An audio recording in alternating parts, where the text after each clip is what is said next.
Hello, welcome to Outlook Africa, an interview show where we discuss issues affecting Africa and the Black diaspora. Today we have the pleasure and the honor of having Mr. Obi Egbuna Jr.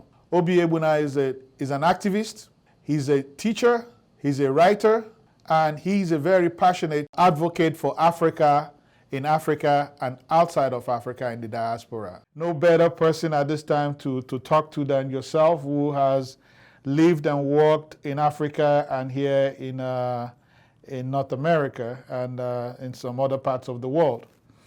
First of all, I want to start with, please tell us about yourself. We don't really know much about you until recently, so if you can just bring us up to date. I know the last name is very Nigerian. I'm Obi Egbuna Jr., an organizer. In terms of in the liberation struggle for Mother Africa and her children worldwide, at home and abroad. We don't make a distinction at all. How we contribute through struggle is through certain skills that we have. So we do it through journalism. I've been the U.S. correspondent to the Herald, Zimbabwe's national newspaper, since 2008. I'm the external relations officer to the Zimbabwe-Cuba Friendship Association, a responsibility I've had since 2016. I'm a children's playwright. I'm the co-founder of the Mass Emphasis Children's History and Theater Company and the advisor to the Mass Emphasis Positive Action and Creativity Youth Brigade. And I'm a teacher. I've been teaching African history for 31 years. I'm the son of Obi Egbuna Sr., co-founder of the Black Panther Party in London, co-initiator of the Black Power movement in London, the world-renowned playwright, the world-renowned novelist. That was my father, and he transitioned to the ancestors on January 20th, 2014. So you're really a chip of the old block, eh? I remember that your father was a great playwright. He wrote Wind versus Polygamy, and that was historic on his own. You want to tell us about that? It initially was a novel, but it was transcribed into a play, and it was Britain's submission to the first World and Arts Festival in Dakar in January of 1966. The liberal, cunning fraud, racist Lyndon Johnson had appointed our great sister, Catherine Dunham, to be the cultural ambassador. And my father got to rub shoulders with Duke Ellington, Langston Hughes, to name a few, and his play was put on. And ironically, it was Britain's submission to the first World and Arts Festival. So before his political activity that he's known and respected and revered for, Wind versus Polygamy was out there for people. And that book played a very significant role in creating an appetite for literature written by continent-born Africans to be embraced in the African diaspora and throughout the world. You know, in doing my research, you do have a working relationship, a historical relationship with Cuba and Zimbabwe. You want to tell us, one, your interest in both countries, and why should the regular African care? We'll start with Zimbabwe first. If you ask us about Zimbabwe, we say that we're following a trail. In 1968, when John Carlos and Tommy Smith at the Olympics in Mexico City held up the Black Power fist and shook up the world, many people do not know that one of their demands, because they had a list of demands, and that was an organized protest. That wasn't a spontaneous gesture, as some narratives try to portray. And one of the demands was that they wanted Avery Brundage, who was then the chairman of the International Olympic Committee, to be removed from that position because he openly supported apartheid in what's called South Africa. He openly supported colonialism and apartheid in Zambia, and in Zimbabwe, then called Southern Rhodesia. When the Student Nonviolent Coordinating Committee, before it came to a halt, their activity coming to popularize Black Power through the voices of Kwame Ture and Mukasa Dada on June 16, 1966, 10 years before the Soweto uprising in what's called South Africa, popularizing the slogans, "Hell no, we won't go," and "Victory to Ho Chi Minh," dealing with the Vietnam War. Um, Many people forget that they participated in a conference in Zambia in 1968 that showed the parallels between segregation, apartheid, and settler colonialism. So, of course, we know that Bob Marley inspired the world when he felt culturally obligated to go to Zimbabwe and perform. And when we take a look at the struggle in what's called Southern Africa, what's you look at Angola and Mozambique get their independence in 1974 and 1975. Zimbabwe gets its independence in 1980. Namibia gets its independence in 1990. And what's called South Africa has a step towards democracy in 1994.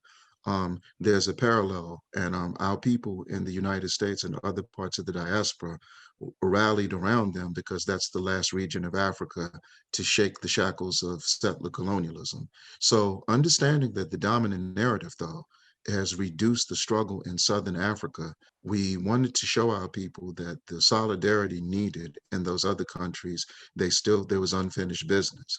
So in 1999, when Zimbabwe engaged in what was called Operation Sovereign Legitimacy, where when it was their turn to chair the Southern African Development Community's Defense Forces, and they fought off a plan by Susan Rice, then the Assistant Secretary for African Affairs under Madeleine Albright, to reinvade the Congo and establish Mobutu Seseko's network.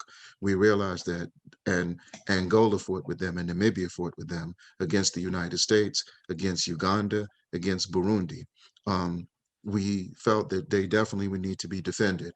And then, of course, the next year they embarked on the land reclamation program, where you saw 70% of the most agriculturally resourceful land in that country occupied by 4,500 commercial farmers of Rhodesian and British ancestry return to the people. On the other side, you asked us to deal with what attracts us to Cuba. We know that it can be argued that is what is commonly referred to as slave ships.